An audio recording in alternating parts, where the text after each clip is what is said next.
Okay. My name is Fumi Abe, and my memories are emo and a little bit racist.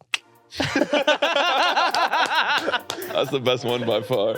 Man, we are here as another episode of Callbacks with your favorite friends. We're not going to talk about race up top.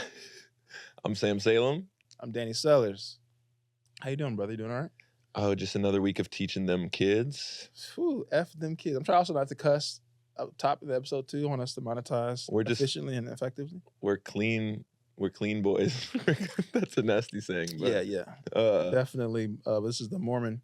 Callbacks is a Mormon podcast sponsored by the Church of Scientology. I'm trying to make this money. I'm trying to be clean, and it just brings in the Church of Scientology. And that's not the same as Mormonism. You're just offending two groups of people now. Yeah. I'm Pastor Dan.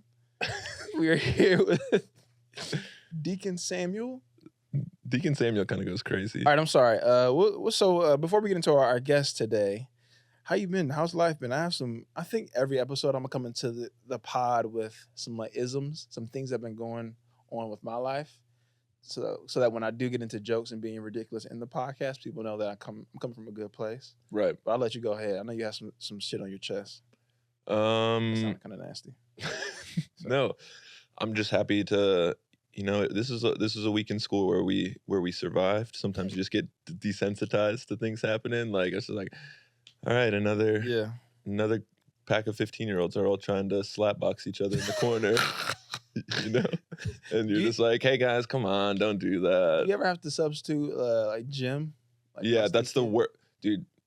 PE. There's some teachers that would be like, it's not gym. Gym is where you go to work out. It's physical education. There's some people get heated about that. PE is the worst because that's like the biggest space, and kids know that like, oh, it's a sub. So then they just like, you're out in a field and they just take off, and you're trying to. It's like herding cats. It's crazy. But one time subbing PE, this kid he bet me $10 that I couldn't beat him in basketball, and I wasn't ever gonna take the money, but I was like, okay, like dominate, check up. Bro, he literally is my ball to start. He checks the ball. I took 2 dribbles, went by him, went up and dunked on him, and he just walked off the court and didn't come back. I'm different. Yeah, and that's one of those things where it's like, I'm in my head, I'm like, that was so legitimately sick. Ducking on a kid. Yeah, and I was like, that was so sick. But then I look around and everyone's like, why are you bullying these children? You're a 30-year-old man. Like, chill out. I'm like, I don't know. Sometimes calling ISO down the block. Like, yeah, mouse in the house. Mouse in the house. I can handle kids calling me like Logic or Chucky or Skinny Carl Weezer, but I saw that today. You posted that, and I legitimately laughed. That's all the affirmation. That's what needs stand-up. I feel like teenagers need stand-up specials because they're just the meanest and funniest people. Like Gen Z, little teenagers, they should all deserve Netflix specials. They can say the meanest shit. School is so funny. They'll say the craziest stuff unless you're a waiter at a restaurant, and then they just get too scared to order their own food. But you're a teacher, they're saying the funniest. I gotta censor so many of the stories I tell on social media just because. Yeah, keep the brand clean and everything, but there's some funny stuff. So we need to do one of those rewrite. What's that one movie when the white teacher comes and teaches all the black kids? When it was like in the 90s, is it Poet something? Dead Poet Societies. That's all white kids. Wow, I'm blanking on the name, but it's like I could do that with you. Yeah, little Mexican kid. Like instead of white women, black kids, and you and like little Latin kids. Yeah, it's like you getting stabbed like low key. I'm wearing my Nike Cortezes right to fit in, which I've done that before for sure. That's tight. What's up with you? What's going on in the world of Danny? My life is ruined. Ha ha ha ha ha. Nah. Yeah, mental health is medium rare. We're vibing. Mental health is medium rare is a crazy state to be in. Yeah, mad medium rare. Pink in the center. Yeah, a lot of pink. Yeah, left a lot of pink. Wasn't cooking for long enough. A lot of salmonella, but no, dog. I told you this before we were on mic. I tried to sell my motorcycle today, and essentially drove from West LA to Glendale on this damn motorcycle, all for them to essentially allow me to get there and say, yeah, we don't sell bikes unless you trade or trading to get a new bike. Right. Which you had checked in ahead of time. Which I called in, like, yo, do you buy bikes? I gave them the bike name, the miles, everything. Like, yeah, come pull up. So essentially, they just were trying to get me to come in in hopes that I would buy a more expensive bike when in reality I don't need a bike. Right. You like, I don't even want to spend the money on this one right now. Right. I want this money. And also for those Midwest people, non-LA people, going West LA to Glendale, that's not just like, let me It was just pop 40 on down. minutes. Yeah, It was- one way. Yeah. Yeah, one way. 40 minutes one way. Then I had to drive it back, another 40 minutes back to my boy Torrance's spot. And so it was just a lot. And it's a lesson on just being like honest with people, bro. Like that's my lesson. That's my ism today. Sam's corny ass teacher jokes are wearing off on me. So I'm good. Every episode I'm gonna have Life lessons. Yeah, life lessons to teach. And then just be honest with people. Like, cause at the end of the day, bro, I might essentially want to buy a bike again. I like it was and now you're never doing it. it was at a Harley dealership. I was like, I like Harley, whatever. But it's like I would never go back there. And them people might be gone, long gone, whatever, when I ever buy a bike again. But it's just, it would have been so simple for them to be like, yeah, dog, we probably won't buy this, or like we only buy with trades or whatever. And I would have Right. respected that honesty. They could have told you, hey, we don't do that if you want to trade it in, and you would have been like, hey, Right. nah, no. But And you would have been like, all right, they're honest, they're nice. And now I'm on a podcast shitting on Harley Davidson of Glendale because they weren't honest with me. Harley Davidson of Glendale, apologize to my man. Facts. I'm They like, said Black History Month is over. It's the Yeah. beginning of March. We're Yeah. trying to play you. it wasn't even the end of the month. It's like, it's the beginning of the month, dog. Why are you doing these like lame sales tactics? Yeah, they don't even have like numbers to hit. Right. You just vibing. It's Friday. Anyways. They kind of that's kind of a scam they're running. Also, do you got other life lessons to share? no, I was gonna make fun of the people that are commenting on our reels. It's funny, but go ahead. Oh, well, just with scams real quick. This is internet scams going crazy. Mhm. I resaw this in the comedy community. Danny and I both do stand-up comedy.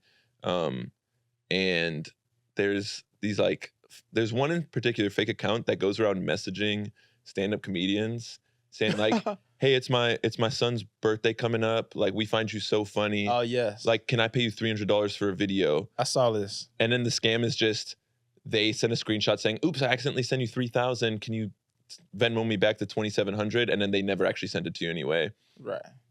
Did you ever get one of those? No. Okay, I got one of those and I immediately was like, this is a scam, obviously. And people were falling for it.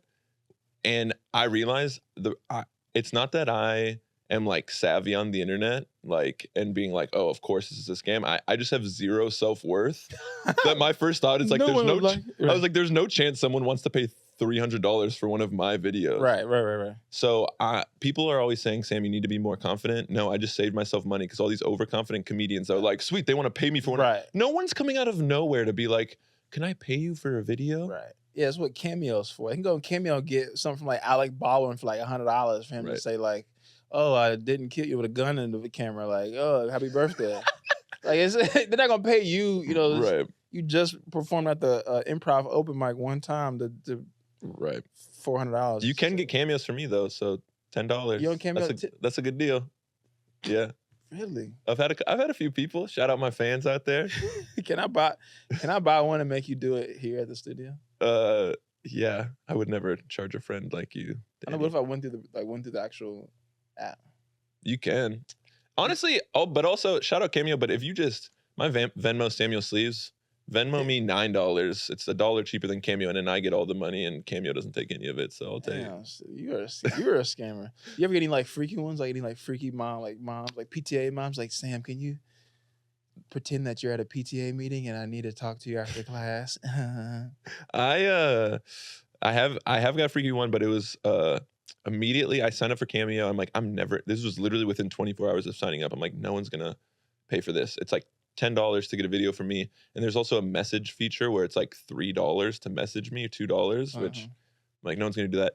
Within 24 hours, this guy messages me and he tries to make it all slick, like, hey, I'm just a big fan of yours.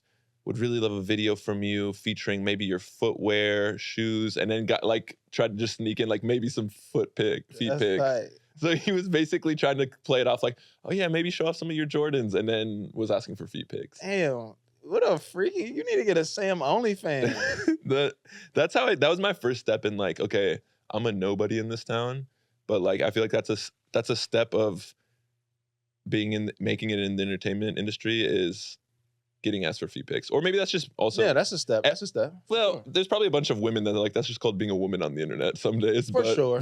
No, for sure. It's a lot of creeps. But I feel like you gotta be a certain level of entertaining, and people, because I feel like people vibe with you, and then it's like, well, I vibe with Sam. I also like, you gotta be somebody foundationally for them to really rock with the feet. So you're doing something right. Yeah, I guess. But I will never sell feet pics. I don't care. Bro, you should. People can. No judgment if you do. I'm not doing it. I'm sure there's some nice suburban middle American moms that would love some Sam feet. It's the gay guys that usually are Okay. hitting on me. Nothing against the shout out to the gay. Yeah, no, that's usually my demographic for, like, I'll mention I have a wife on social media, and I'll always at least get one comment to like, did you say wife? And I'm just like, yeah, I don't. When you say wife, do you mean like my high school bullies are surprised too. Follow the Callbacks Instagram. Comment. I had our first person I don't know that screenshotted like listening to the Callbacks podcast, and they posted it on their story and tag. Do that. Word of mouth. Yeah, dog. Crucial. If you're listening to us on Spotify or Apple or wherever you get your podcasts, a little screenshot. Black people meet. We're on there. Screenshot that podcast. Put it on your Instagram story. Tag the Callbacks pod or Callbacks pod. Yeah, man. Tell a friend to tell a friend. We're trying to make a lot of money, a lot of success, a lot of callbacks, and give us some of your funny dates, man. I don't know. Let us know how we can engage with you. Like, is there funny little dates that maybe we can have like comments, or people email us that we can bring up that are funny? That could be a funny little segment, right? Yeah. Callbackspod@gmail.com. Any story you want to tell us, a throwback from your high school days, email that to us. We'd love to read those. Yeah. High school, college, when you were broke, busted, and disgusted, whenever. Let us know. Give us some dates. We'll read them on the pod. You gonna go get them? Okay. Sam. Sorry, I just. Sam just left because he's unprofessional, but we're gonna get into today's. I know. I'm sorry. We're gonna get into today's podcast, this episode with our guy Fumi. I don't know. I'm gonna cuss. I was trying not to cuss as much up top because the first episode I had like 4 F. Yeah. Damn. Yeah. We talked about race, white slavery, and just a lot of cussing right off the tops. Like 3 seconds. Right. And I feel like all his teacher followers were like, what the heck? Playing this in the morning as kids come in the damn room. I had someone message me from my high school who was Mormon that was like, yo, what's up with the Mormon thing? Shout out to the. That's funny. All right. We get a proper intro. Probably have already cut it by this point, so go ahead. Okay, great. I'm just saying in post, I'm already to be like, we're fucking vibing, we're having a good time. Yeah, I'm here to kill the vibe. Okay, great. Proper intro. Like the police. All right, go ahead. We're not doing this today. I know. I wasn't gonna do it then. Cool. All right. Our guest today made his late night television debut on The Late Show with Stephen Colbert, was a staff writer for James Corden on The Late Late Show, and was creator of the acclaimed Asian Not Asian podcast. You can currently find him headlining shows throughout the country, as well as listen to him on his lighthearted personal finance podcast, Cash Cuties. We are beyond excited to welcome to the show a lover of the Chase Sapphire Reserve Card, son of a civil engineer, and Hilliard Davidson's 2007-2008 Winter Homecoming King. Ooh. Fumi Abe. What the fuck? Yo, how much digging did you do? I mean, Fumi Abe, or as you're known in the AIM community, M2 Lax Shorty 10. This is crazy, and I'm gonna leave. What the hell? The top. He's serious. This is wild. It's serious, man. I had to cut some stuff out of my episode because he goes deep. Yo, I mean, this is like, I don't even know where I said my screen name. I might have said it on some fun like Instagram story I was tagged in. Yeah. Is that the one you watched? I like to keep my ear to the ground. That's wild. I like to keep my ear to the ground. Well, I'm freaked out right now. Yeah. Thank you for having me, boys. This is awesome. Thank you for being here, and that's why Danny's here, is to keep the vibes. I'm gonna make it real uncomfortable with how creepy I am, and then Danny just wins the guest right back over. Yeah, exactly. Thanks for being here, Fumi. We really appreciate it. Jumping off, we just want to talk a little college before we get into dates in your past, because I know you, great student. You know, you were at the white card luncheons a lot in high school with your 4.0. Wait, white card? How the hell do you know that? I hate this. How do you know about the white card, bro? I didn't even know about. I don't think I've said white card. White card is that sounds freaky as hell. It's like a card you get when you wait. I'm sorry. Is this a universal thing? Do people know what white card is? No, that's a your high school At thing. my high school thing, at my high school, if you got a certain grade, you got a white card, and you could like it would exempt you from certain exams. And I think you may be able to take like a day off or like you got like other perks. And then like that was for 4.0 kids. And if you were like a 3.5 kid, you got like a blue card. It was like less perks or whatever. I haven't thought about that in over 10 years. And I can't believe you just dropped that on me right here. Fun. This is wild. Got to keep the ear to the ground. It's So you're a good student. You end up going to NYU, prestigious school. Yeah. Danny, I mean, you went to Elon. How do we feel about Elon? Would never go unless it was free. Like, I would have never went. Where is Elon? North I've heard Carolina. of that. Oh, okay. I feel like my friends went there for like sports or something. Right. Yeah. I guess kind of That's why one you of those went schools. football. Yeah. You don't really go unless either they pay you money or you're just like a kid from like Massachusetts that couldn't really get into Ivies. So like, let's just go to this private school down south. Yeah. It's not a bad school, right? I've definitely heard No, of it. it's a good private school, but it's boring. Yeah. You know. Yeah. I just bring this up because I like seeing if people are proud of their schools because my college just shut down. What was your college? It's a small Christian school in the Midwest. You can just shut down a college? Yeah. That's crazy. So is your degree worthless? I mean, I think they put it like in the system. The grad school is still gonna exist, and they put it like in a system where you can always like access your whatever. Yeah. But I got an email, and I just thought it was like a classic like we're asking for money or something. Yeah. And then it's a Christian school, and so I saw the first 7 paragraphs were talking about the will of God. And anytime a Christian organization or pastor talks that long about the will of God, you know something bad is going down. So I'm like, what just happened? And it's either a sex scandal or a school closing. It was both. And so they announced they're like, we're closing down the camp that we own, and we're also shutting down undergrad in-person activities. No more sports. Dang. Nothing. Whoa. What was it called? Trinity International University. Oh, TIU. TIU. Okay. Rest in peace. Big Yeah, we got like in the heaven. Crusaders or something.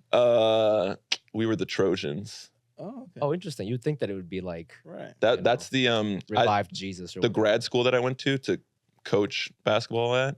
They were a Christian school and they were the Crusaders. Yeah. And then a bunch of like young kids started going there and they're like, we're canceling Crusaders. Like they murdered people and they got the mascot changed to lion because they're like Crusaders is like yeah. You know, bad this thing. This is a funny fact for me. Elon current mascot is Phoenix, which is like ugly, but half the school burned down, so they went to Phoenix. But before that, the name was Fighting Christians.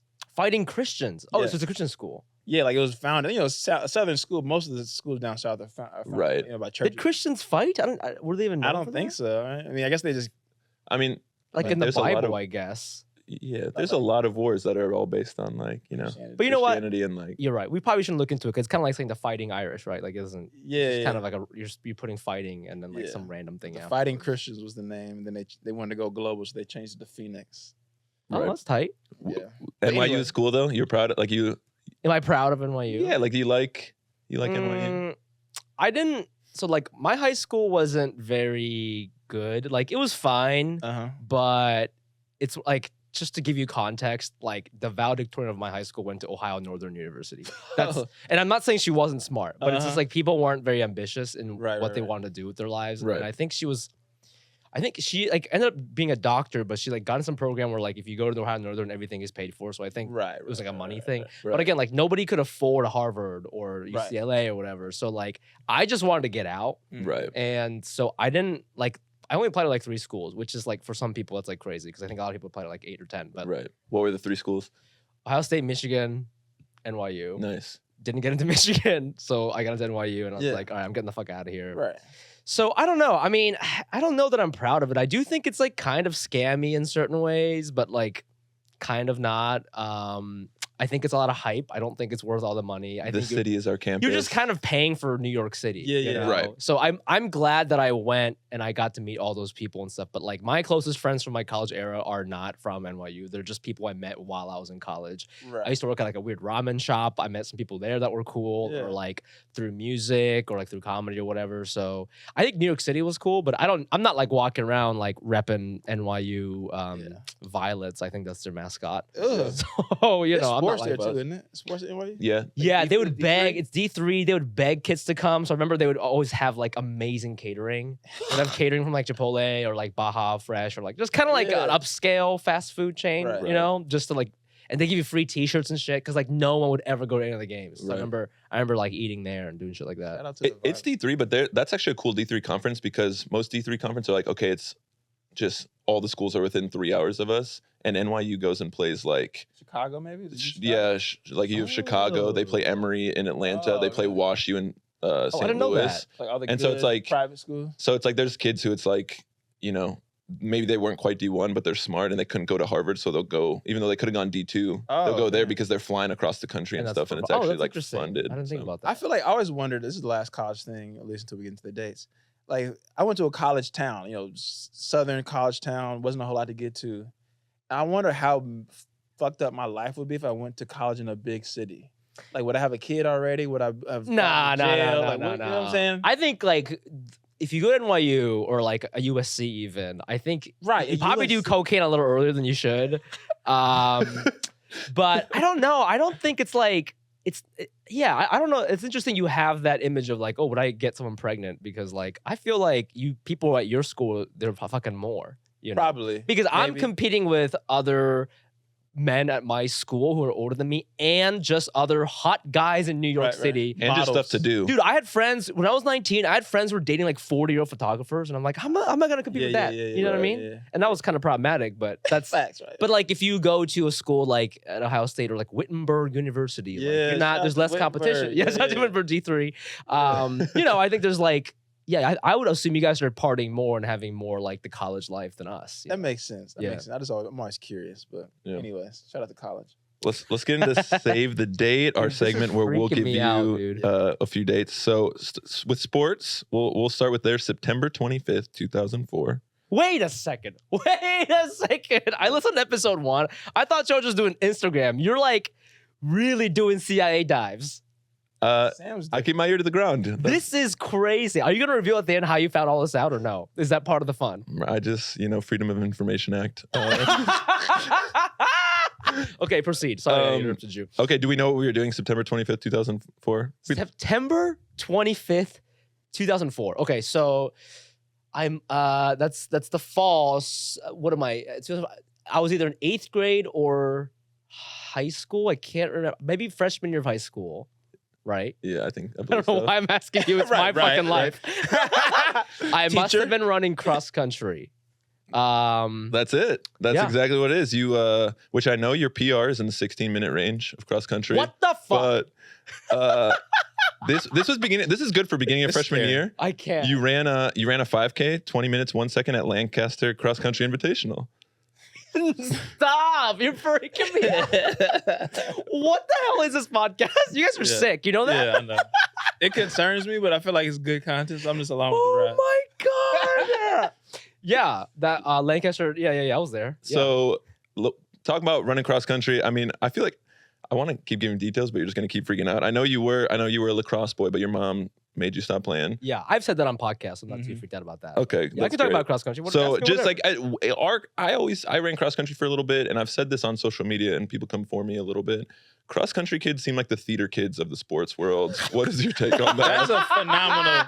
Is it because it's co-ed? Is that why? Is it why? Yeah, it just feels like the cross country boys. It's like, what are you doing this Friday night? We're all getting together and we're playing Dungeons and Dragons, and we're like, you know what I mean? Oh, And interesting. it's kind of Wearing gloves when we run, like that kind of shit. the co-ed thing. Like people think like, oh, the only kids hooking up are like the cheerleader and the football. It's like, no, go to the band room, which I know you're in band, like Yeah, that. yeah. And I feel like cross country is the same way. It's co-ed. Oh. There's drama. There's co-ed. Honestly, this is gonna sound problematic, but I joined in the 7th grade because a girl I liked, shout out to Sam Star. I think Shout she's out. like a real estate agent now or something. She was like, you should do it. And I was like, yeah. And I just literally biked to the middle school because I didn't join day 1. It was just over the summer, so camp had already started. I Yeah, just yeah. biked to my middle school. And I was like, hey, can I join this thing? And they're like, yeah. And so that's why I joined. And then like I made a lot of good friends. So I ended up doing it for like 3-4 years. I don't know that we were doing, well, you know what? I think the varsity kids were not doing Dungeons and Dragons, Uh-huh. but but me and my dorky friends were like not Dungeons and Dragons, but we were dorks for sure. Right. So I do get that, but there was a lot of like incestual things happening, you know, like a lot of people hooking up, you know, and I was not a part of that at all. I think it bleeds into track too. Because I ran track in high school, and the same thing. Like it wasn't as freaky, but it definitely would be like because you're all on the same team, so it's like everybody's wearing tights and we're all sweating. It's the co-edness. Yeah, you know, you're on the bus together. You're on the bus together.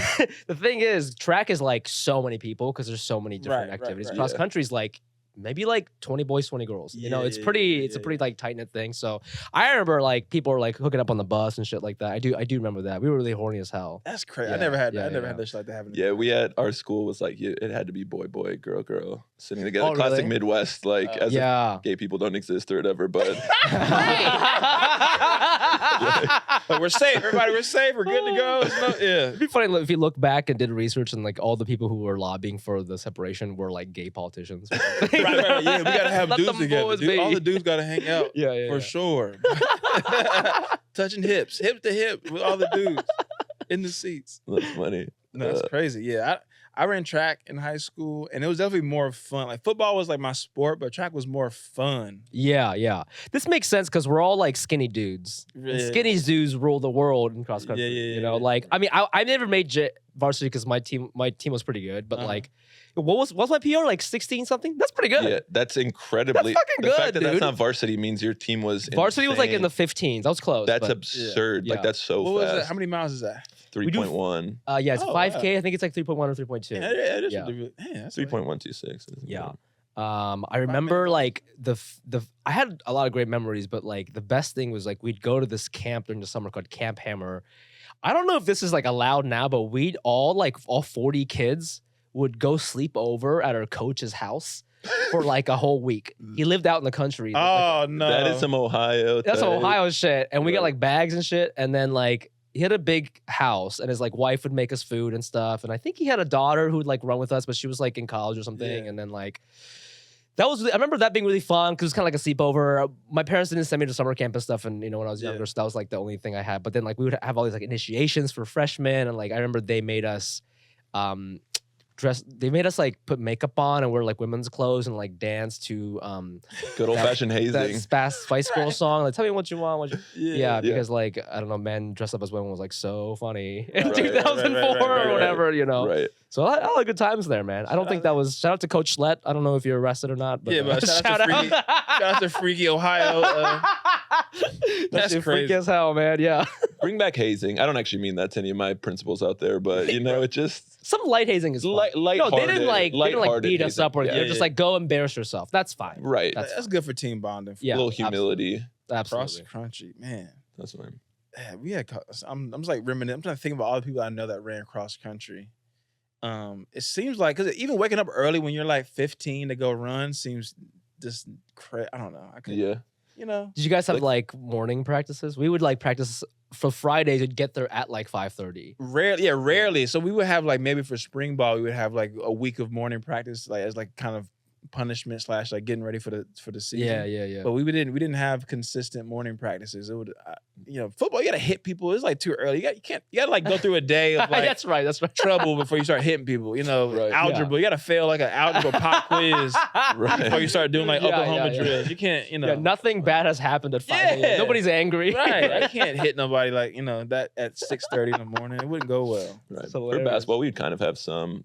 When I ran cross country in middle school, there'd be 2 days sometimes, which is crazy. Yeah. But the thing, cross country, we just called them. We'd have a bunch of like popular kid like hockey players or football player or not football, like basketball, whatever. The winter spring sports, baseball players would join cross country because we just called them minors, like a minor drinking ticket. And like if you got caught drinking, like the school rule was like you got suspended for like your first one, you got suspended for 2 games or 2 weeks, whichever one was like harsher punishment. Yeah. This is a public school? Yeah. Really?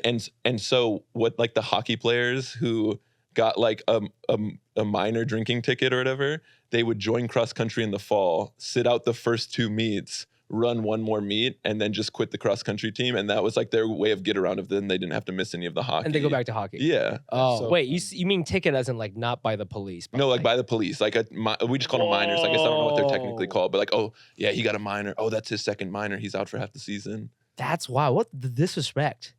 That's crazy. Yeah. This is a real sport. Shout out to drinking tickets in high school. Yeah. That I is gotta run wild. from the police. So I have all right. I don't too many stories from high school of running from the police or getting out of drinking tickets. But go ahead. Aw. Oh, you were popular. You had friends.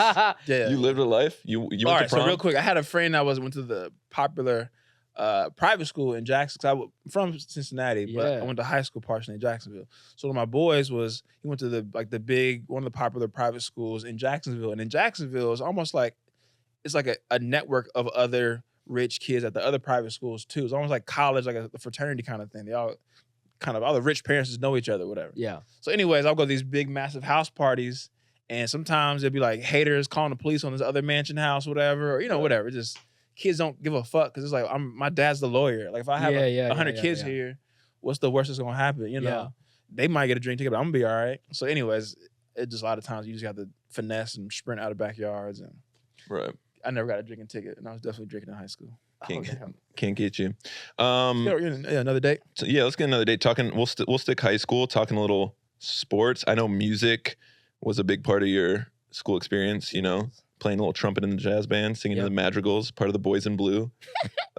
Yeah. Which Boys in Blue is a crazy name for a choir like that. Wait, why? Oh, because like police. I don't know, it's the just like a police now. funny- it's Yeah, just like such a yeah. funny- I mean, Well, blue we was were- the school color, right? So yeah, it was blue and white. So Yeah. yeah, but that's now they might have changed it. Boys in Blue who It's just don't called the support police. the police. Yeah, They don't. with the- Yeah. Yeah, so the date I got for you, April 26, 2007.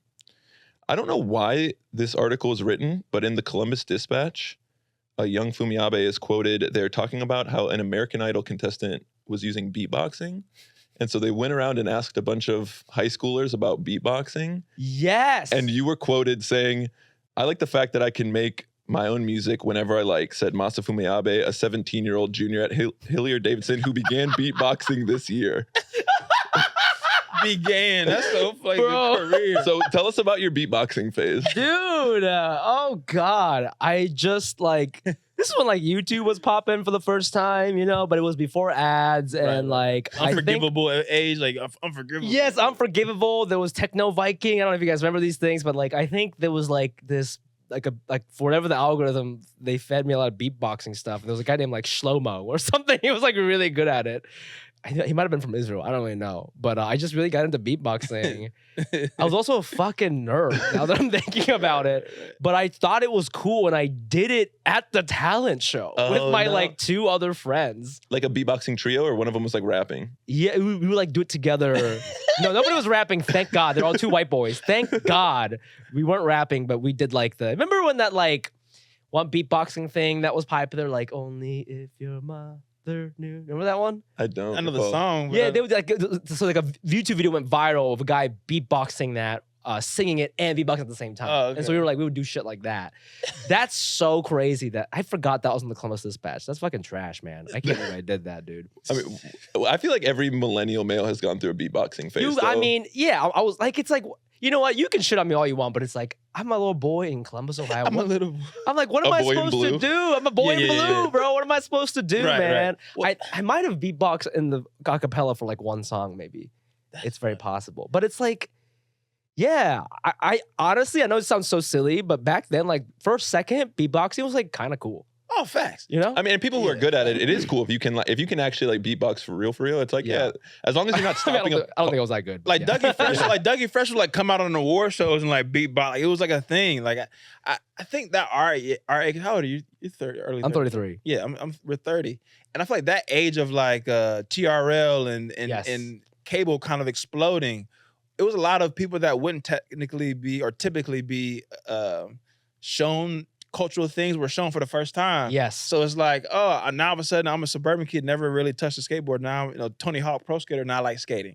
Dude. Or, all these different little things that you would never, these subgenres get thrown in our face. That's an excellent And it's point. mainstream now. Yeah, and because of that like excitement with the discovery, you're not even thinking about how cool or not cool it is. You're just because we didn't have TikTok and stuff. We're like, I didn't know people did this. Right. I remember, to your point, America's Best Dance Crew was like a pop-in TV show, and I didn't know what that was. I mean, obviously I knew what hip hop dancing was, but I didn't know you could just form a team and do it. And I was like, this is fucking sweet. So I remember have watch parties for it. Yes, dude. I like the Jabberwockies, Kaba Modern, like all the Asian. That's when I saw like Asian people being cool for the first time, and I was like, this is dope. So I remember like there was for the marching band that I was in, we had these like mirrors that would help us practice. And I remember my friends and we like just stole them from this band room and we set them up in my friend's basement and we were like, we're gonna form a dance team.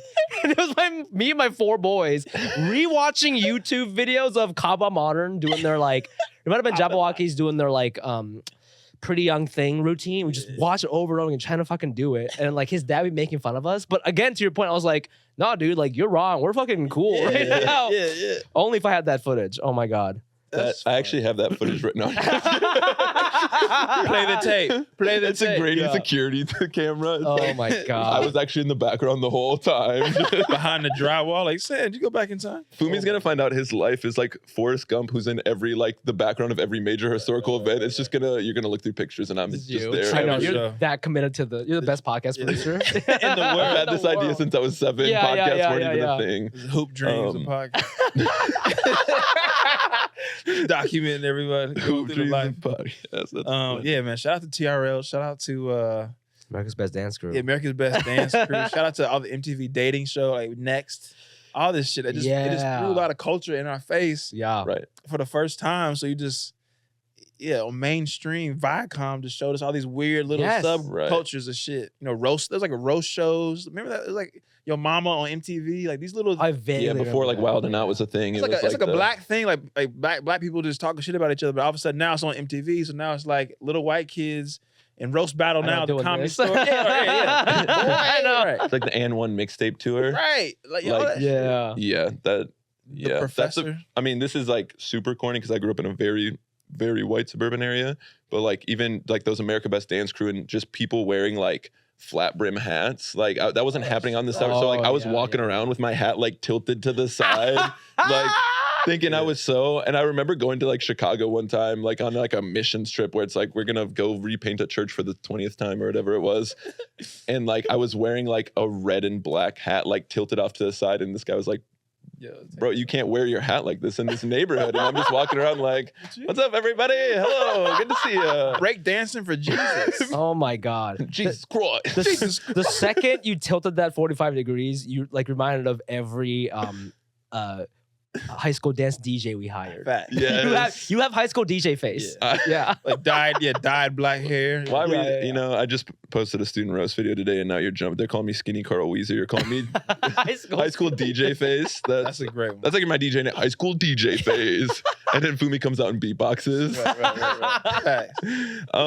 No, but music. So I mean, this all started with music stuff. You were in band. You were in all the singing stuff. I know you've talked about like you've even thought about incorporating music back into your comedy. Okay, Bo Burnham. I've never done it, but well, and I think because you get a lot of racism, people like, where are you from? And you're like, Ohio, and they're like, where are you actually from? And I know you did move to Ohio from Japan when you were 8, but I know you've stated, I'm so Midwest. I went through a Christian rock phase. I 100% did. Yeah. Were Reliant K? Reliant K. I think that was the biggest one. There was also another one called House of Heroes. Oh yeah. Houses of Heroes. Maybe they're from Ohio. Both of those bands are from Ohio. So I remember like that was big because we thought it was cool that they were local. I also like enjoyed that kind of music, just like emo pop, pop punk stuff like that. But a little Neon Dynamite, Owsley, MC Fluffy Project. Neon Dynamite sounds so familiar. I don't know what the fuck that is. That's who he listed as some of his favorite bands. I listed that? Yeah. I said Neon Dynamite? Yeah. I don't even know who they are. That's great. What was the other one? MC Fluffy Project, Alice Lee. Wait, Alice Lee?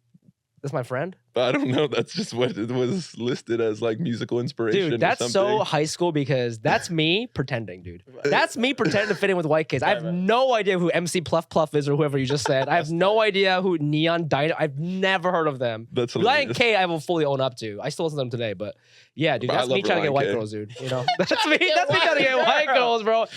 By Christian pop Then groups. you have no idea what you're gonna do in the That's Midwest to get funny white as girls, bro. hell. You gotta lie, No, lie. I feel you though. I mean, because like a lot of us, I feel like in LA, we leave the Midwest and forget how we were brought up and like how just traditional everything was. Because I remember on my end of it, like I had a Kurt Franklin CD, and he's a you know Kurt Franklin is, right? Mhm, I yeah. don't know what that is. Black gospel gospel singer. He Oh, was okay, like okay.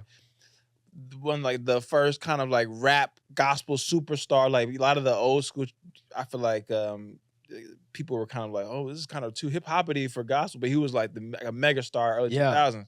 So me as like this little kid in Cincinnati was like, oh, this slap, this is cool, like But it was like still the cool thing to like Christian kind of Kurt Franklin, and even Right. to this day, you go to like a black day party, you'll get like a quick little Kurt Franklin set. Like Whoa. I went to a wedding last year, my boy's wedding, and they opened the reception up with like a Kurt Franklin set into like Future, like, you know what I'm saying? But it's like so ingrained in all of us. But it's like even though it's Christian and it's kind of conservative, it's still like what we were brought up on, and it was Yeah. kind of like a vibe. I don't know. It's legitimately was what I could have the video on my phone. But the songs were good. Yeah, they still Yeah. slap Yeah. to this day. Yeah, But that's it was all that like, matters. Yeah, it goes back to that just kind of information overload we all got in the early 2000s of all these Yeah. different little cultures mixing for the first time. Whereas for the longest, music was like, all right, you got rock, you got Yes, rhythm and blues, yes. you got rap now for the couple decades, and then shit started kind of intermingle. Yeah, I remember that's the around the time when like Jay-Z dropped the Linkin Park album. Remember? Right, Jay-Z yeah, Linkin exactly, Park. They right. were like, that's like white record executives like, let's try what happens. Right, exactly. Facts. Yeah, it was. There's Yeah. this It was a beautiful kids time, having man. No judgment. No judgment. Yeah. Yeah. Kids were having a spiritual experience to the Linkin Park Jay-Z. I had it. Yeah. It goes hard. Park. Shout out to Linkin Park. That's what's up. Should we do another date? Let's get another day. Well, so my next date, I want to give, time to you to tell us a little more about your story without me creeping out knowing too much. So February 26, 2018, this is way into the future, is your first episode of Asian Not Asian. Oh, yes. So you and a friend from the comedy community, Mike Nguyen, you guys start that podcast together. And before we get into that, I just want to hear, I know NYU, you work in marketing, but where was the transition? Like, you graduate NYU with your marketing degree, you're making decent money. And is it, like in college, did you always kind of know, or was it or that was wanted it to do something that comedy? the comedy, did you always know you wanted to do comedy, or did you find it so- like bored at your day job? So, like, just to bring it back to again, my unambitious high school, I didn't know that like comedy writing or like stand-up comedy was Yeah. like a career. I remember Right. I'd Same. watch Dave Chappelle specials and I love them. But I remember thinking like, oh, he must have gotten a school for stand-up comedy. Like that was Right. because that's just how I processed it. I'm like, you do the thing you major in college. And I'm in college, I'm good at NYU. There's Tisch, which is like one of the best art schools in the world. Right. Even then, I didn't have a lot of friends who went to Tisch. Even then, I still didn't understand that. I mean, I knew people who were studying to be directors, but I didn't understand people who were Yeah. studying to be comedians or comedic writers or whatever. Right. But it wasn't. So then I actually studied music business. I had a music degree. Oh, And then there was no money in music, so I didn't even want to get a job in music. And then I just luckily randomly got a job in advertising. So that's what I was doing. And then when I was 24, I was feeling very like creatively, not even creatively. I was just kind of feeling unsatisfied with my life. I remember Yeah. talking to my friends about like, oh, maybe I want to move to LA or San Francisco. I thought maybe that would sort of scratch the itch. It's just one of those things where like, it's so funny because I always think about like 24. That means I've been working full time for 2 years. right, that's And it. I'm already like, I'm sick of this, you Yeah. know? Like, Yeah. I just got can't do this scared. I just anymore. got scared Yeah. about being like, damn, is this it? Like, because I remember like for a minute it's fun because you have money for the first time Right. and you go to happy hours and I'm single, so I'm like trying to get laid. Yeah. That's just my life for 2 years. Yeah. And after 2 years, and I'm not fucking at all, by the way, but after 2 years, you're still like, even the act of trying is like, is this life? Like, yeah, this sucks, Yeah. you know? It's No, really it every doesn't day. suck, but it's just kind of like, this seems so meaningless. Facts. And I was at this like bar called Three of Cups, which no longer exists on the Lower East Side. Now it's an Emmy Square Pizza. It used to be like a legendary heavy metal bar. I had a Mhm. friend who was super into heavy metal. We were there just like catching up after work. These are my two college friends. And then like I went on a Wednesday night, which happened to be open mic night. Mm. And there was a comedy open mic happening, and these guys were so bad. They were racist. They were so sexist. They were so fucking bad that I was looking at them and I'd be like, and I was like, oh, I could do this. And up until that time, you know, in high school, I don't know if you found any videos, but like, I'd make funny videos with my friends because my friends were on the school announcements team, and they would let them. I had one buddy who's now like a professional videographer. He was so good at that stuff. Like he got into iMovie and stuff earlier on, so we'd make like funny music videos for like, you know, the volleyball team would like make it to state champs. We'd make like a song about them. I remember we made a song about TurboTax once because TurboTax was doing a competition. I'm surprised you didn't find it. They were doing a YouTube contest. They're like, who can make the funniest rap about TurboTax? So we like made this song about TurboTax.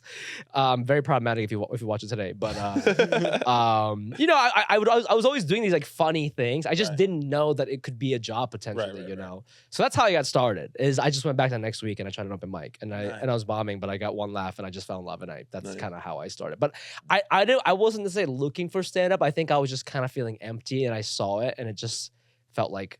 Just it was meant to be. And then after I tried it, I didn't want to go back. So I just kept going. Right. Well, I mean, but and credit to you talking about like people, and it's totally fine. Like people who don't have ambitions, like if they're happy, like I went to high school here, I live in the same area and I'm just happy. Like I'm jealous. Sure. I'm so jealous of that actually because it's such an easier, simple life. Me too. But like you being, I think that's what's cool about being like I was in Chicago and then out to LA. That's how because it's so easy to be around an open mic, you know. So like the fact that you're at like New York City, like if you were back in Ohio, it's like it never would have happened. Yeah. It never would have happened if I was in Ohio. Yeah, and I think subconsciously that's why I wanted to go to school in New York or somewhere in the city, just because something else would happen to me. Like it didn't have to be comedy. It could have been music. It could have been something else, dancing, whatever, you know. But like. In New York, things just happen to you. Beatboxing, things happen to you, you know? And then you're just kind of like young and you're like, maybe. And then you try it and you try different things. And I think you don't do that as much when you just stay in your hometown. 100%. Because there's less things happening, you know? Yeah. Yes, it's always weird. Not even weird. It's interesting how a lot of us got into comedy because I was similar. Doing your thing, got to school, make decent money. And you realize it is only 2 years or 2.5 years or a year and a half. Like, bro, this is trash. Like, this is what adulting. Because when you're so broke in college, you think what adulting is. Like, oh, I'm gonna be, 25. I'm at a house. I have a wife. I'm gonna have a kid on the way. I'm gonna have a fucking pickup truck, and I'm gonna have a Corvette in your garage. And when you even are on that trajectory, you feel like, but I'm miserable. It's like, ooh, never mind. I don't want none of that. I want to be happy first, and then other things will come. 100%. You know? My dad lived like that, and he's not happy. Right. And I just remember thinking, like, I don't want to do that, even if it means making less money. But I still worked in advertising for like much longer after that. Right. But it didn't matter because I had this new like vision or passion, so it didn't feel as bad. Like I cared actually less about my work, but I don't know. I didn't mind working there because I'm just like trying to do this other thing, you know. I have this interesting question because you have the Cuties Podcast, and I heard go follow, subscribe. Yeah, check it out. Shout out to the Cashies. I don't know if that's the Cuties. The Cuties. Cash Cuties. So I listened to a podcast a long time ago, and Lil Rel was on maybe one of the shows. He was like saying he didn't go through like a broke phase after he kind of got going. Like he started in Chicago. He was always prided himself on just like getting money and doing his thing.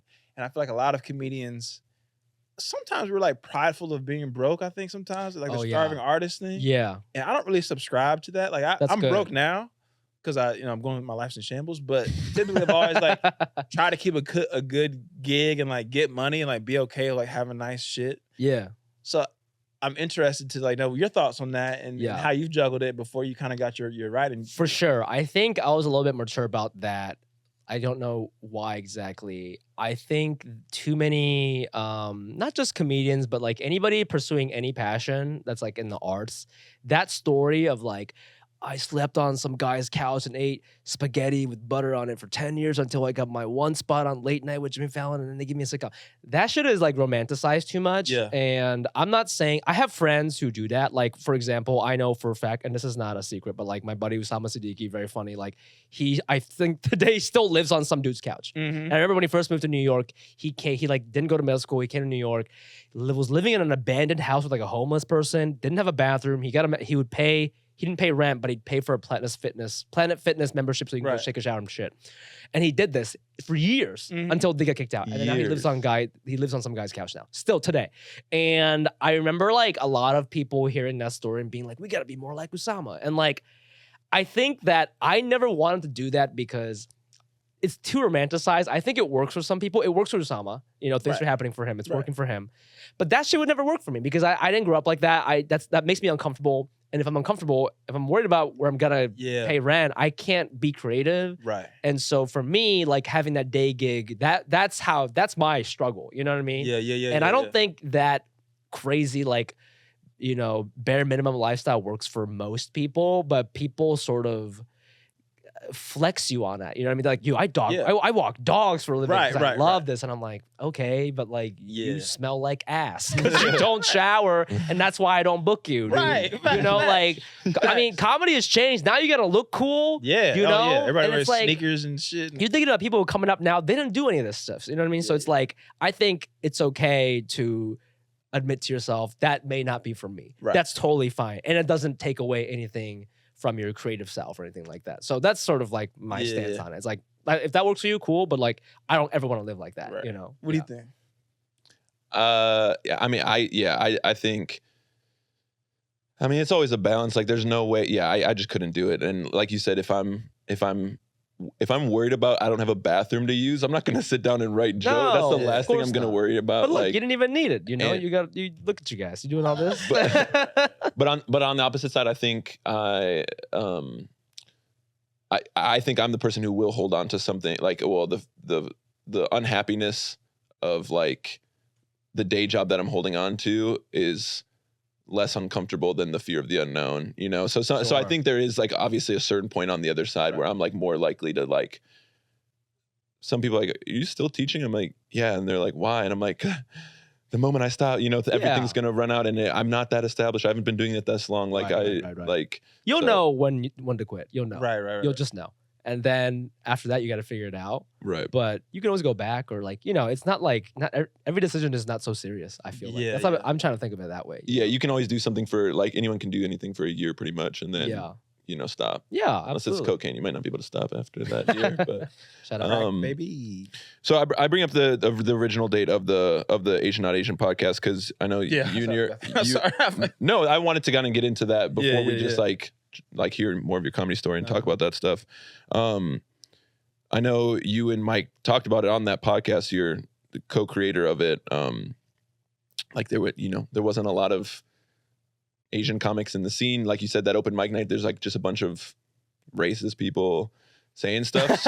And you're just like, this is mics. Right. And so you're like, oh, let's get together to talk about how you phrased it, right? The issues that no other Americans care about that are American issues. I think since I left, the tagline has changed for the Asian Not Asian podcast. But it used to be two Asian guys not from Asia talking about American issues no American cares about. And our whole thing was like, at the time, and like things changed so much in such a short amount of time, I think, for like Asian America. But like at the time, you know, this is like pre-Crazy Rich Asians and stuff like that. Like it really felt like nobody cared about us, like our stories, whatever, you know? Yeah. And at the time, if you really think about the comedians that were popping, you know, they didn't really talk too much about Asian stuff. You think about like the Chang Wangs, you know, he doesn't have a lot of jokes about Asian stuff. At least he didn't back then. Gotcha. You know, Bowen Yang, Joe Kim Booster were coming up. I think for them, it was like, we're gay, you know? And I think that was their like sort of, we're gay and we're Asian. But the gay thing was first. And I think, I don't know, I don't think they're like that now, but I think at the time, I don't think it's a coincidence that you know, that like a regular Asian guy like me wasn't popping. You know what I mean? Like now you have more because of the internet and then, you know, people can sort of reach their audience. But like at the time, the industry was still in control. And like, you know, I think I was also going through like an identity thing where it's like, what does it mean to be like an Asian person in this country? Like, because when I went to NYU, I made Asian friends for the first time. Oh, really? Who weren't, like, so I went to like Japanese school and I lived in Ohio on Saturday. So I had like Japanese friends from Japan. Gotcha. But they're a little bit different than, you know, it's kind of like, I don't know. But you're not like, you're like American, right? You're not like, no, you're not like Opie, right? Opie's from like Nigeria, you know what I'm saying? Like, so it's kind of like, if you're a Nigerian person, it might be different hanging out with Nigerian people versus like Black Americans. 100%, That's different. And that was what I went through at NYU. I was hanging out with just like regular Asian American people. Gotcha. Yeah, okay. And I remember like, I wrote about this in my pilot, but I remember like the first party I went to, it was crazy because I would see all these like sluttily dressed Asian girls, and I'm like, what is this? What are y'all doing right now? Yeah. And I remember they had bubble tea at the party, and I didn't know what bubble tea was because I grew up in Ohio, and they like shamed me so much for not knowing what it was, and I was just like, well, this is like my stories. Like I don't know what this is, and like, can I still be Asian if I don't know what fucking bubble tea is? You know? And I feel like I wanted to explore that comedically. But in a weird way, I felt like there wasn't a lot of room for it because I remember like being told by like bookers and producers, not like the cool ones, but like the weird ones sort of outside New York who were like, hey man, like people don't really know what you're talking about. So maybe if you're gonna talk about Asian stuff, like talk about like school or like your grades or your like, maybe do an impression of your parents, you know? Like, so like they would sort of limit you. So I think we started the podcast because we're like, let's like get more about nuance. Right. You know? Because then even America's Got Talent, like you're like, it's Chiba, Japan. That's where you're from. Yeah, and they're like, just say Tokyo. Yeah, and that's America's Got Talent. That's crazy. It's insane. It's insane. I did America's Got Talent. I did the actual audition. I got all 4 stars from like Simon and like How I'm Down stuff. They never aired me because like my story wasn't interesting enough or whatever. But they asked me. They were like, "Oh, can you just introduce yourself? Like, where you're from?" And I was like, "Oh, my name is Fumi Abe. Like, I'm from Chiba, Japan." And they're like, "Cut." Like you just say Tokyo, completely different city, by the way, completely different place. Not the same. It's not the same at all. But they're like, just but that's how you sort of like get diluted. Yeah, and I hate that about when people do that to me because like comedy's all about like how specific you can get. That's what you have to be. That's what the only way you can get 100%. Succeed is you not saying and so I was like, this isn't said. right for me. So after they said that, I just kind of went into like auto drive mode or whatever. And I think I kind of like shoot it in, like kind of didn't care, and I think that's why they didn't pick me. But so that was sort of like those frustrations resulted in the podcast being born. Yeah, right. That's the beauty of podcasting. Go ahead. Oh, go ahead. I was just the beauty of podcasting. Also, it was cool in a lot of fucked up things are happening in TV now, but I think the era we kind of just left of like the Insecures or the Ramis or the Atlantas or the Daves, we're getting really granular into like different intersections of people. And it's allowing allowing people to like really learn about South Side. Like this very specific group, maybe it's black, but it's black people down south, or it's black people in a certain neighborhood in Chicago, or it's Mexican people in LA. Like it's cool to see that being, hopefully it doesn't die with all the streaming bullshit going on. Yeah. It's been cool to see at least having those pieces of history kind of happen during our time. Yeah, I think like that's what with or without comedy, I've always sought that kind of stuff because to me that's more interesting. I mean, like that's why like I think people shat on like Fresh Off the Boat and stuff, which it came out really early, so I can't really blame them. But it wasn't like super nuanced, Right. But yeah, to your point, like I would love to watch a TV show about like the Filipino dance team at UCLA. I bet they're dope. I bet that's a fun story, but that's such a specific culture that I'm not a part of, but I would love to learn more about it, because that's like I'd binge that for sure. But like that's what I'm talking about, and I think that was like.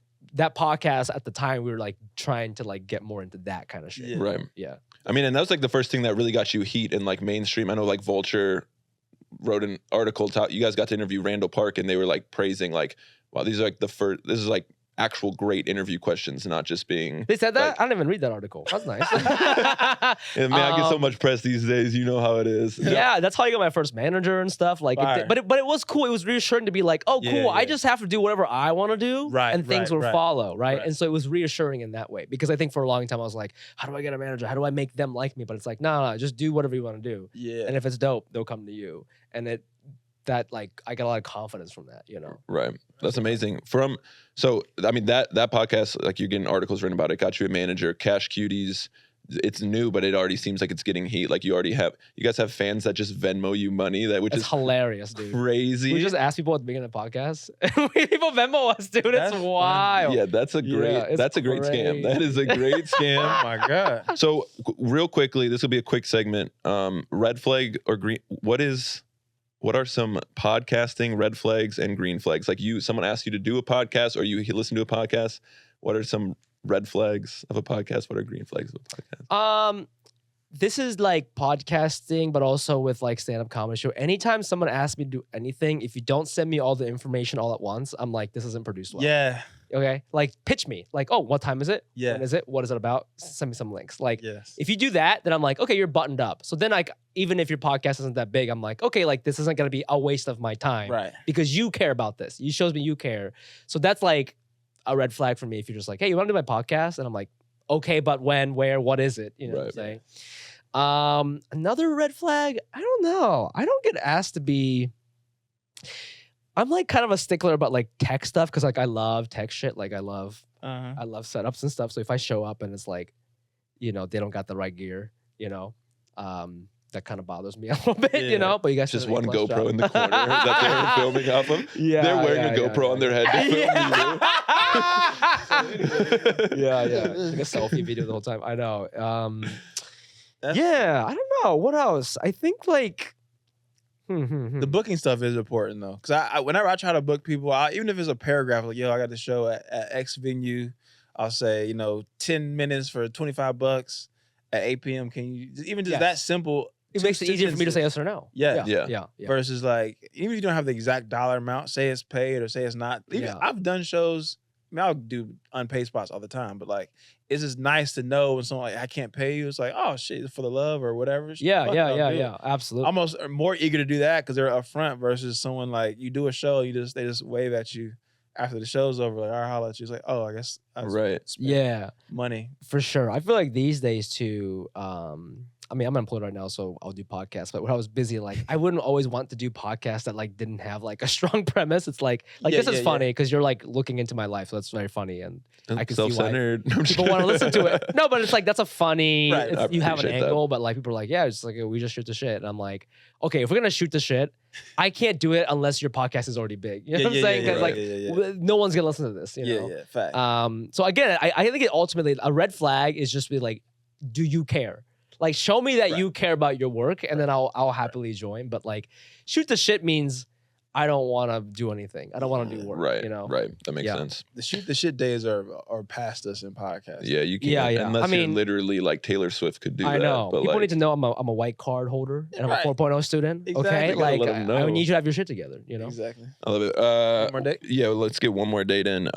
So I believe is August 1st, 2021 is when you moved to LA. Yes. And so I know you got the Corden job in March, but it started off remote. Yes. And so that is what brought you out to LA, writing on the Late Late Show for James Corden. Yes. So yeah, I would love to just hear the experience of getting that, like the submission process, and what that was like transitioning from New York to LA, very different comedy scenes. Yeah, that was kind of weird and random. I feel like I'm really into simulation theory. I feel like whoever my guy is, I think he just threw me a bone, to be honest, because I've submitted so many packets for so many shows and I never hear back. And so when I was asked to do this, I was like, sure, but I'm like not really gonna take this seriously because I never get it. So I went on vacation to Hawaii and I was hanging out with my homies out there, like surfing, like on the beach, hanging out. And I like every day I would like, they give me like a week to do it. So every day I would write like a couple of jokes on my phone. And then like on the airplane back, I like organized everything together. On the airplane? I did it on the airplane. I paid like for Wi-Fi. I did it on the airplane. Wow. And then like I had a couple like segment ideas together. I remember like one of the songs I pitched because they wanted like parody song ideas because like James is really into that. Right. This is the time when like Trump was getting impeached for the second time. So I pitched a song called like Impeachment and Cream or something like that, or Impeaches and Cream. And I was like that song, but it's whatever. That's and funny. like, but I thought that on the plane, and I just did it, and then I submitted it, and I didn't hear back for a while, and then like the writer's assistant contacted me directly, so my manager didn't even know I was like interviewing for a minute. What? So that was crazy. I don't know. I mean, I think like, to be honest, it's weird talking about it because like, it was such like, it really feels like a dream. I'm not there anymore. They actually fired me on Asian American Heritage Month. What's good? That was James Corden. That is but like, not getting renewed in late night is like fairly common. So it's like, whatever. Yeah. But it's like, I remember when I started comedy in 2014, I remember a part on Unchurla got a job writing for either Seth Meyers or Fallon or something. Wow. And she was like on the up and up. Yeah. And I remember me and my friends at open mic being like, man, that's so cool. A partner's like doing her thing. That's so awesome. Like, she's so funny. And I remember me being like, I don't think I could ever write for late night because like it's very American in the way that like Jay Leno is. It's a very iconic American thing, and I never watched it growing up. I don't think it's that funny. Right. Who's really watching it? I don't know. Like Midwestern moms, I guess. And so like I know it's a good job. The white demographic. Shout out. No, for I sure. love you, Instagram like followers. For sure, like people love like Fallon and Corden. Like they're just like teachers who are like 40 in like Illinois, you know, Right. which is a huge demographic. But like 50% of the so country. so when I got an interview, I'm like, this is insane. Like I'm never gonna get this. So I did an interview. And I like made them laugh. I interviewed with the head writers first, and so I made them laugh in the process. Ian Carmel. Yeah, Ian and Lauren Greenberg, and then they like after my interview, like gave me some tips, and like the next round is gonna be with James and the executive producers. Like just have like more pitches ready in case they ask or whatever. So like they were like rooting for me, so that was really nice. And I just prepared more pitches, and then like met James, and like everybody was really nice. And then they're like, we did like another interview, and they just told me that I got it, which was cool. But it was my first writer's room. And then it was over Zoom for like 6 months. And it was like so awkward, man, because I feel like I just remember thinking like the writer's room is like intimidating as it is because you're sort of fighting for attention. You got to be riffing, fucking shitting on people. It's your first one ever. On Zoom, I'm like, I don't know you guys. And they're all making fun of each other. I'm like, I'm not going to be like, nice fucking sweater, dude. Like, I don't know you, dude. I'm not going to say anything because I don't fucking know you. And so I felt like they thought I was like really quiet for a while, but like you basically pitch in the Google Docs. Okay. And I remember like on my second day being like, oh, I'm going to get fired. Like, I can't do this because like, it's so funny. A lot of late night television, this is not me shitting on late night television, but like the crux of it is puns. Everything is puns. Yeah, right. Everything is puns. Yeah. It's all wordplay. That's where like everything stems from. Yeah. So I remember like the second day with the pitch ideas for Keith Urban. So people are like, Keith Suburban or whatever. And I'm like, this is not the kind of comedy I really do. I feel like you should have known that watching my videos and stuff. Right. And so as the time went on, like I got better at it and I got better at pitching and stuff. But like ultimately, I don't think it was ever like a perfect fit. Yeah. And so it didn't end up working out. But like it was fun. And it felt like comedy grad school. I definitely got a lot better at like writing monologue jokes. Like I remember the first day, like you're supposed to write like, we get like 10 topics. You're supposed to write 3 each. You're supposed to write 30, 40 jokes in like an hour. And I remember I wrote like 7. I was like, I can't fucking do this. And they were all shit. They didn't pick any of them. Right. You know, but then like I remember my last day, like, first of all, I was able to complete a bunch. And I remember on my last day, I got a couple jokes in, even on my last day at work. And I remember thinking like, okay, like this wasn't a waste of time. Like I did get better at things. Right. And it's cool to see that like they can't take that away from me. Right. You know, the fact that I got better and faster. So that was cool. But yeah, like anyone who can do late night, like shout out to you. I think like your just brain has to think a certain way. Yeah. People who are like, I think a great late night writer is someone, you know that one comedian who's annoying as fuck who can't doing bits? Yes. That guy. Right. That guy is good at late night. Right. Like dad energy kind of. Because it's every day and you have to make something every day. The energy. And that guy is actually really happy doing a bit real quick and it being done forever. Yeah. He doesn't want to write a pilot about that bit, you know? Yeah. Oh, we got some guess? You good.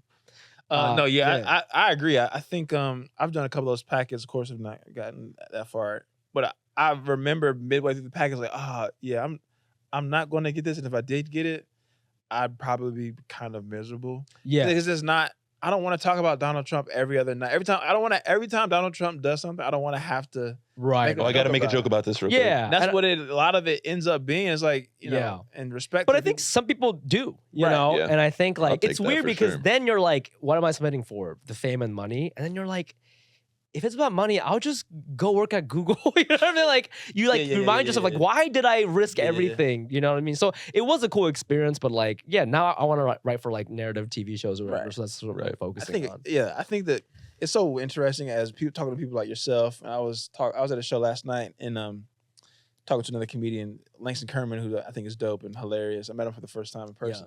And you just get different levels of successful people and kind of just pick their brain. That's a lame term, but like where they're at with the industry and like what the kind of things they want to do, whether it be stand-up. It's like, I don't really fuck with the clubs because of ABC reason, or I just want to do spots and tour, or it's like, I'm really focused on being in the Comedy Store past and do spots there every night. Yeah. Or if it's writing, it's like, I don't really give a fuck about late night. But not saying you specifically, but it's in general. Like some people just earn the right to be like, dog, I'm not really vibing with, doing this multicam show on CBS or NBC, whatever, because it's like, that's just not my style. Whereas some of us, or the people you explain, is like, there's dudes that love to write little bits about the senators and Donald Trump every single night, and that they get off on that. Yeah. So I think it's really just about like, I feel like at the heart of it, you just have to always go back to like, what do you want to do? Right. You should always be asking yourself. Right. That. People back, forget that. Yeah. Literally. Right, That's why we don't have good jobs sometimes because to do what the fuck we want to do. Which Yeah, is this. yeah. And you can't get mad at anyone but yourself because you said yes. To the 100%. opportunity, Yeah. You know, 100%. And just being open to the peaks and the valleys. When I know your August 2021 was crazy, moving to LA, writing for Corden, make your debut on Colbert, like late night spot. Like that was. Oh yeah, that was cool. That felt nice. I feel like you know, there's not a lot of moments in comedy where you feel like ready or whatever, but I feel like that I was like, okay, I've been doing comedy for like 9 years. I can't wait to tell these jokes. You know, like that felt so nice. I remember like taking it back to my trumpet days. I remember I would do all these fucking, like when I was younger, I was super into music, but I wasn't that good at like trumpet and shit. But I was like, I practiced so hard, but like I'd get so nervous and I would do all these like competitions and I'd freeze up. And then when you freeze up, your mouth won't is not flexible. Yeah. So my trumpet sounds like ass. And it's so embarrassing because now I gotta play this 3-minute song sounding like ass in front of my music teacher, my parents, like everybody. Right. And it'd be so bad. And you get like a grade afterwards, and I would never get like an acceptable score because people are like, what is this? Like, who is he? Like, why is he here? Like, are you sure he's good? And I remember like when I did Colbert, I didn't have that. And it's like, oh, because I like put in the time and effort and like I'm good at it. And so it was a nice comparison from like the days where I like couldn't do something to now I'm like, I'm on the fucking Ed Sullivan stage or whatever. And it's like, it's a piece of cake because amazing. I do this every day, you know? Right. It's so nice to hear good stories about comedy. That was one. It's 1 out of 10 years. I know, but I'm saying. But still, like it actually happens. It's like a good person who works hard. And I mean, and also, I mean, yeah, writing for, whether it's like the thing you want to do or not, like writing for a late night show. That's we were talking about opening up. I don't know if this is on the episode or not, but before we were talking about Andrew Dice Clay being someone mega star, sold out Madison Square Garden is now is like not that anymore. But it's like, would you rather be that person that said, yeah, I sold out the fucking Madison Square Garden once and then disappeared, or the person who's never ever touched these kind of stages in these rooms? Who knows? You know, like you can shit on him if you want to, but it's like, bro was the guy for at least a moment, you know? Yeah. Wait, why are people shitting on Dice Clay? I think I just heard like jokes and stuff here. Like people make fun of like he used like he used to be like a big Hollywood and now he's doing, and I'm like, well, he's still doing clubs and he used to whatever. It's just like, yeah, it's dope. No, it's like a Hollywood trope. Like, did you come like Brendan? I saw a better example, Brendan Fraser. I was listening to a Smart List and some of the questions they were asking were about like the guy from The Mummy. Yeah. The friend, George of the Jungle, and he was huge, just the guy. He was the biggest movie star of that era. Yeah. Like, and then he kind of like was, just kind of chilling, not doing as big stuff. But it's like, yeah, dog, I was in like all the biggest movies of their fucking childhood, and so I took 8 years off, I guess, or just did a lot smaller stuff. Yeah. Now I think he's Oscar nominated for The Whale or whatever. Yeah. It's like so good. I can't be the guy every single moment of my life. Right. You know what I'm saying? Oh yeah, we always forget that. You can't be the guy. And not that's a great mantra to live by. Yeah. I don't know. We can end on that, I guess. We can end on that, I guess. No, I'm sorry. No, man, someone's here to get up. No, we appreciate you being with us, Fumi, telling your story. The most musical of what the fuck? How'd you get that? Did you buy my yearbook from high school? I did not. You had to get some of this information. You had to have phoned someone who went to my high school. That is the only way. That's Julie Michaels. Shout out. She went to University of Michigan for music. I hope she was really good. I hope she's doing music still. Oh my God, this is so cringe. The most musical man. Music was my identity. I would always wear shirts with headphones on them. Isn't that so cringe, dude?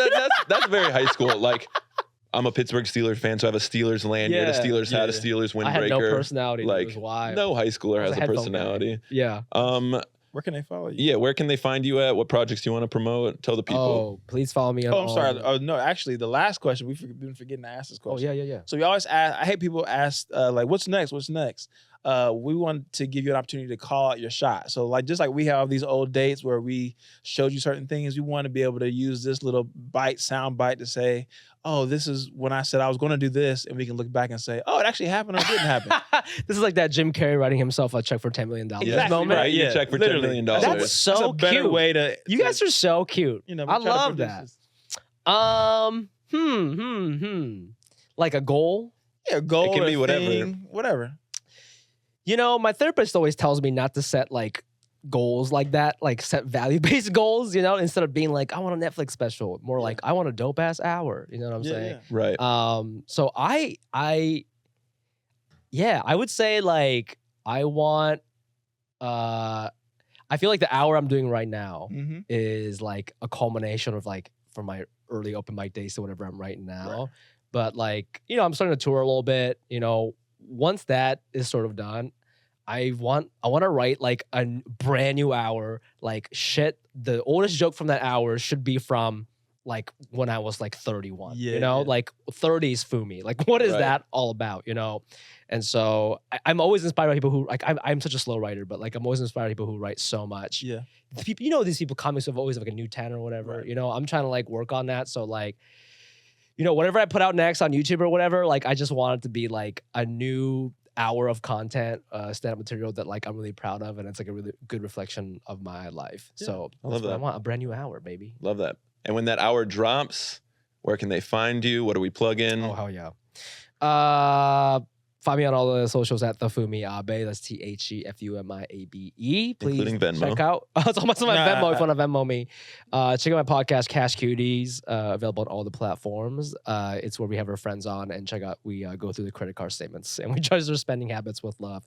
It's a real good time. With Steffi Bake. Check that out. This has been a phenomenal episode. Thanks for coming, bro. I appreciate you. Thank you for having me, man. Thanks, Fumi. All right.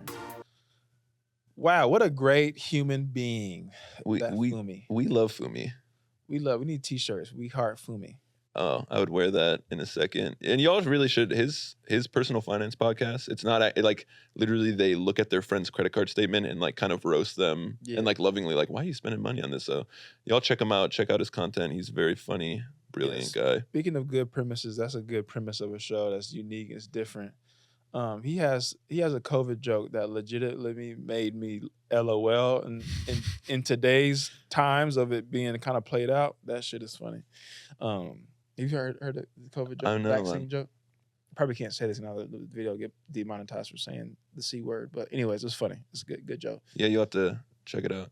I love hearing people's story. I mean, this is again why we're doing a deep dive of interesting people. Like it's funny to hear people's beginnings. Like it's just a band kid, whatever, and then all of a sudden you go to NYU, you walk into an open mic, and then you're hearing a story on he wrote his.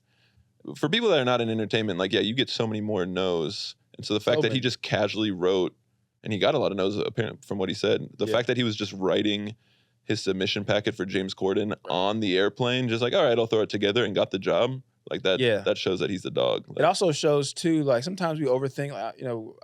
I had a self-tape last night, and I was talking to one of my rep. Sorry, real quick, for self-tape is an audition. They give you the lines, they give you the part, and instead of going into audition, you tape it. Sorry, for all us, I didn't know what a self-tape was. So for all the people that don't know. Thank you for that.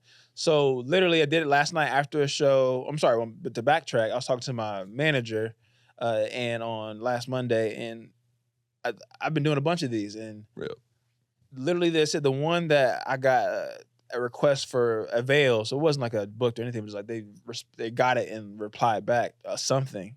It was one that I knew was like super shitty. I thought it was, and I was like, it didn't just help me. And then hearing him explain that just now, you just realize how like you kind of just have to get out of your own way, before anything can really happen for you. Like you can't overthink it. When it's your time, it's your time. When you have whether it be the look or the sound or the style or whatever, or the things to say, whatever art, it can be stand up, you can be a fucking writer, whatever. A builder. Starting your own bakery. Yeah, all that stuff. An entrepreneur. You can't overthink it what everybody else might think or whatever. And I think that's the biggest lesson from our conversation with Fumi is just like you have to make the things that you want to make. Right. And like I said, whether you're an entrepreneur or you're starting building your own gym or you're whatever, if it feel like it's the gym that you want to make that makes you feel good, or you can service your community the best, whether it's CrossFit or rehabilitation or it's cookies, whatever the fuck it is, you got to make the things that you want to make versus, well, I think this community will only gravitate towards this thing. Right. So I'm gonna make this cheesy thing. Yeah, you still put in your effort, still try hard, but it's like, it always ends up being, all right, I just kind of, like even it's a silly example, but like the social media videos, I'm literally sitting down to use the toilet and I'm like, oh, that'd be funny. Like, I forgot about that story. That'd be funny to share. Yeah. And then I just do it real quick, don't even think about it. And boom, that's the one that's $5 million views. Yeah.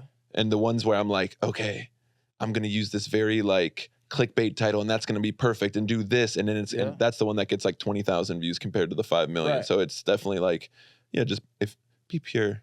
All right. Follow your dream. Any last words, my guy?